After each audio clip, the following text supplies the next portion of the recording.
There's nothing like that mom instinct. We all know it, that mom gut feeling.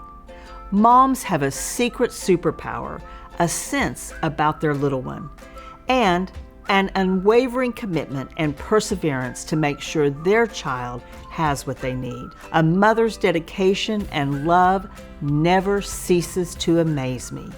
Moms are incredible, and the moms who have a child who is deaf or hard of hearing are some of the most inspiring women I have ever met. Hi, I'm Dr. Teresa Caraway with Hearing First.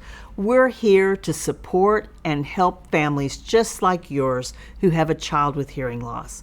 We want to empower you as your child learns to listen, talk, read, and thrive just like kids with typical hearing. If you're a mom watching this, I just want to say, you are my hero. I'm sure you have a million things competing for your attention right now, and you're taking the time to watch this video because you want to support your child with hearing loss on the journey. I may not know you personally, but I can say with 100% confidence, you are doing a great job. How do I know? Because the very best mom for your baby is you.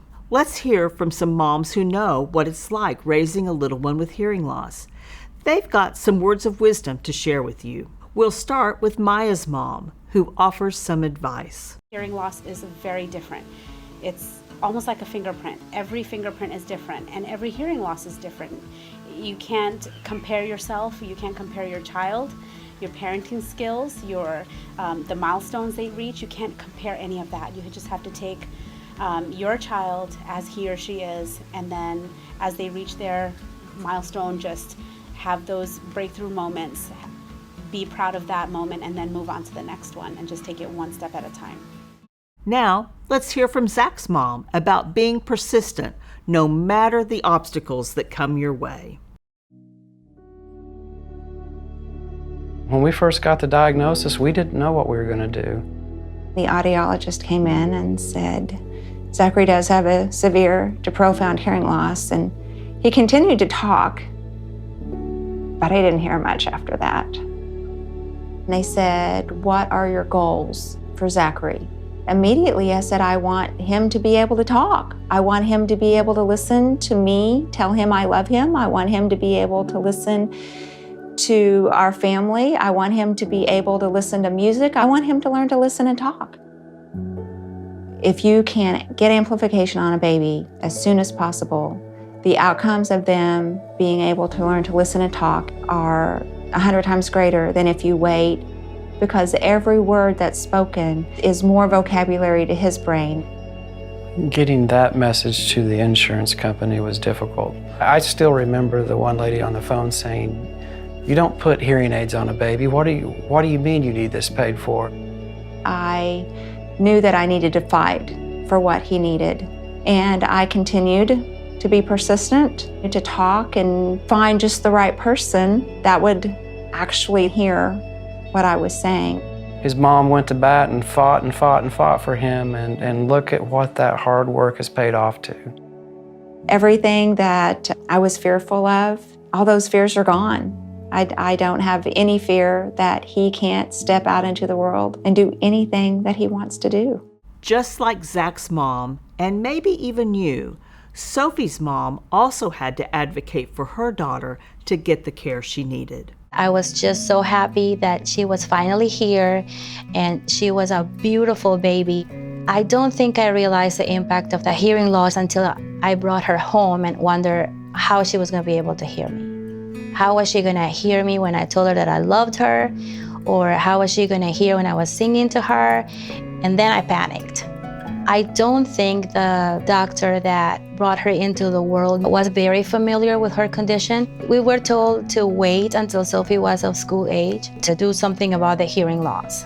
Well, I was a kindergarten teacher for 11 years, and I have a degree in early childhood. So I know that during the first 3 years of children's lives, that's where you make connections, that's where you develop the brain. It would have been detrimental for Sophie. She would not be who she is today if we had waited that long. So we started Googling. She was amplified for the first time when she was 4 months. It really changed her world and our world, and you could see results immediately. She could hear us. The expression on her little face when she had the hearing aids on and she heard us talking to her, and the way she turned her head and the way she smiled and the way we were all crying, it was the beginning of the rest of our lives. And Aiden's mom drove hours every week to help him get the early intervention he needed. I've never actually clocked it, but I drive about 50 miles a day. I mean, I feel like it's absolutely worth it. We drive 30 to 45 minutes each way. A lot of my peers, they know that we're doing it because it makes sense, but they also think I'm crazy. I mean, they don't think I'm crazy, but it's just kind of like, wow, you spend so much time in the car. I'm like, absolutely, you do what you have to do for your kids. Moms, you truly are so incredible. Leave a comment or share your words of wisdom or encouragement with other moms on this journey. And to hear more stories from families of children with hearing loss and how listening and spoken language helped make their dreams come true for their child's future, well, click the link below.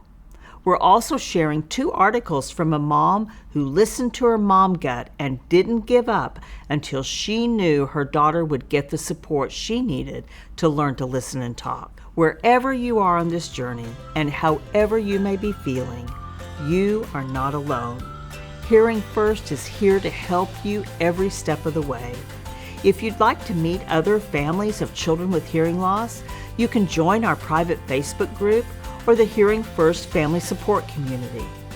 Don't forget to subscribe to the YouTube channel for more helpful videos, and visit hearingfirst.org to find more resources and support on this journey.